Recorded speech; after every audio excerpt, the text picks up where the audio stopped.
By now, I bet you've seen scary headlines like this. Australian property prices record biggest drop in 40 years. Or this, record downturn sends house prices plunging 8.4% from their peak. Or this one, home values drop in more than 80% of suburbs. And when you see headlines like this, it can be really scary and really off-putting.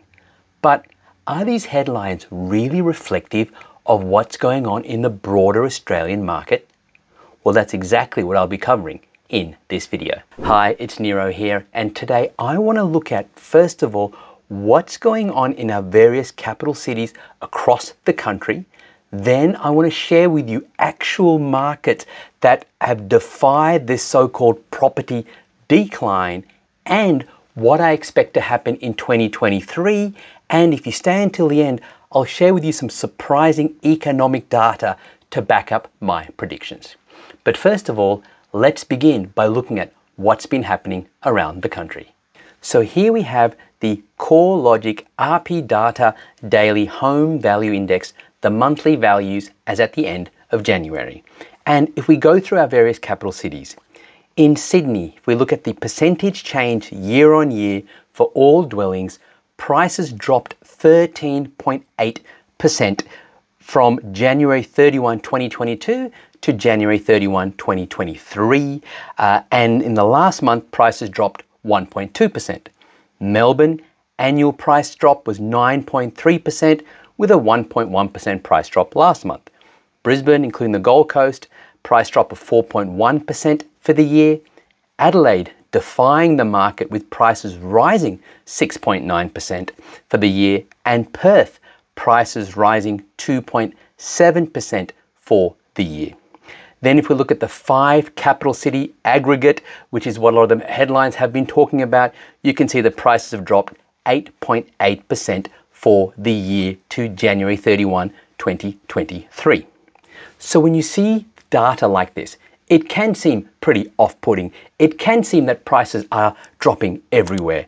But you have to remember that, number one, this data is only looking at our capital cities and it's aggregating the capital cities.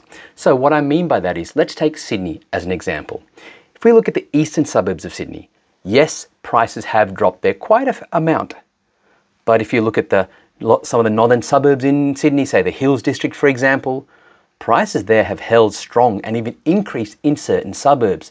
So it really is a case of looking at suburb by suburb to see where prices are rising and where they are not. However, there have been some interesting developments in property prices in other parts of the country throughout last year. Have a look at this. Property, the Queensland region's among top price growth performers. And this is published as of the 1st of February. And what the article goes on to say is that property prices in regional Queensland recorded the second highest growth in Australia last month. And while down on their peak, median values are still 47.1% higher than March 2020. The article then goes on to talk about some of the better performing locations. And this is where it's very interesting. The article says the PropTrack Home Price Index for January shows that Queensland's top performing locations over the last quarter were all in the regions, with the Darling Downs recording the biggest growth in dwelling values, up 2.81% in the last 3 months and 10.78% over the year. It was followed by the Mackay, Isaac, Whitsunday region, which rose 1.21% for the quarter, and prices rose 5.73% for the year.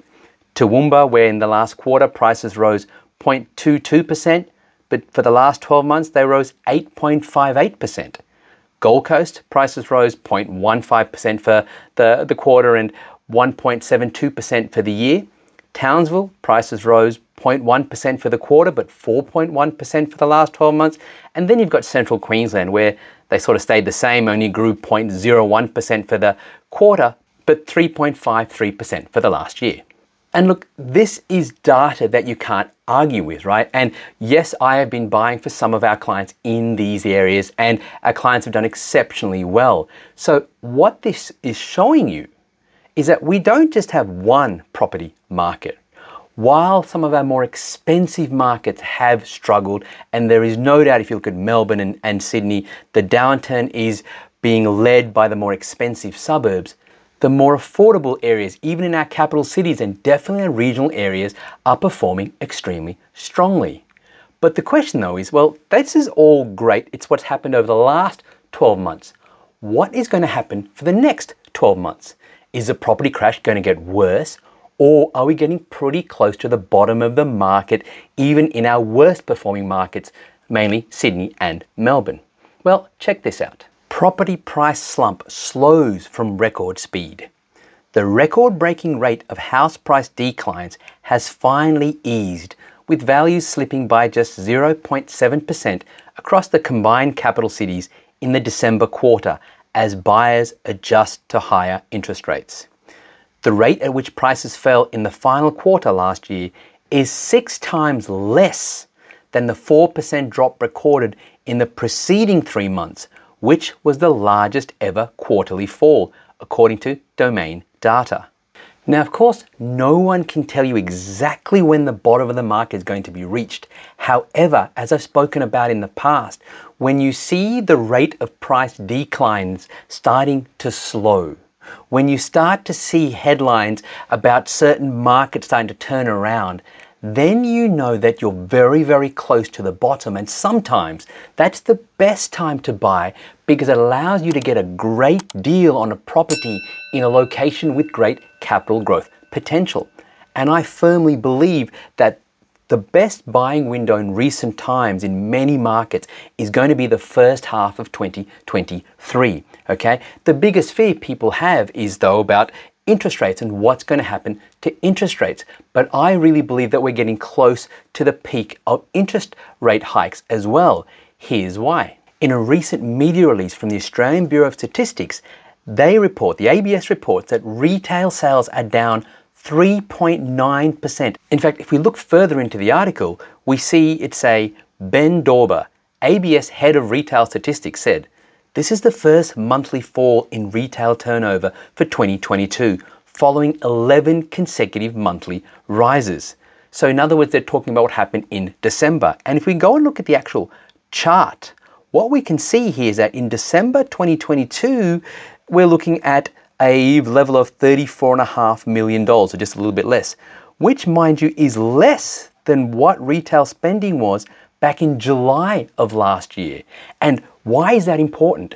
Because retail spending is a big component of GDP growth, and GDP growth is a big component of inflation. But that's not the only thing pointing to the fact that our economy is slowing. Here we have an article that talks about housing credit growth is at a near 2-year low as rate rises bite.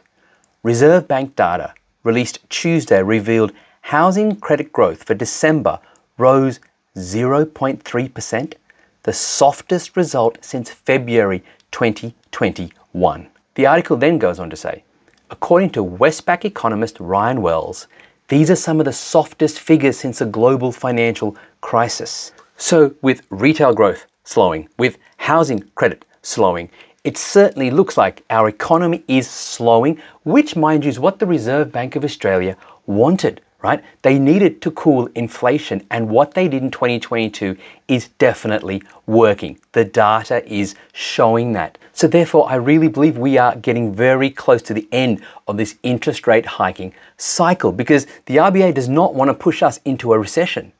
And the moment we get any kind of clear message from the RBA that they are now going to start slowing down interest rate hikes, which I think could happen as soon as February or March, you're going to start to see more confidence come into the property market, because unemployment is still quite low, relatively speaking. Wage growth, while strong, hasn't blown out at all.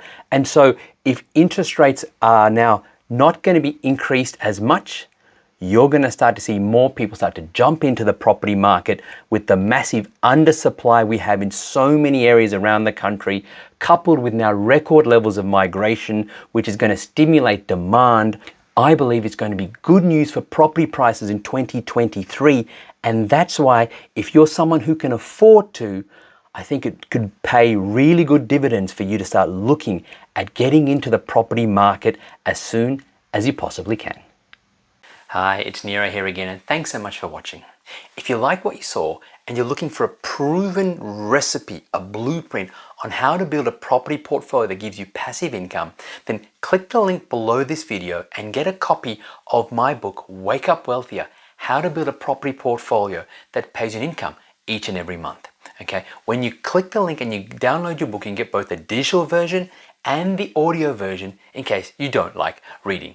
All right, so I used to sell this book for $49, but right now I'm making it totally free. Why? Because I want more people to get this information, and I know that a segment of you will then like what you see in the book and choose to reach out to find out more about our services. But even if you don't, if you're serious about building a property portfolio that pays your passive income, then you really want to get my book, Wake Up Wealthier. It contains the secrets that I have fine-tuned over the last 19 years. It's totally free for a limited time. Click the link below.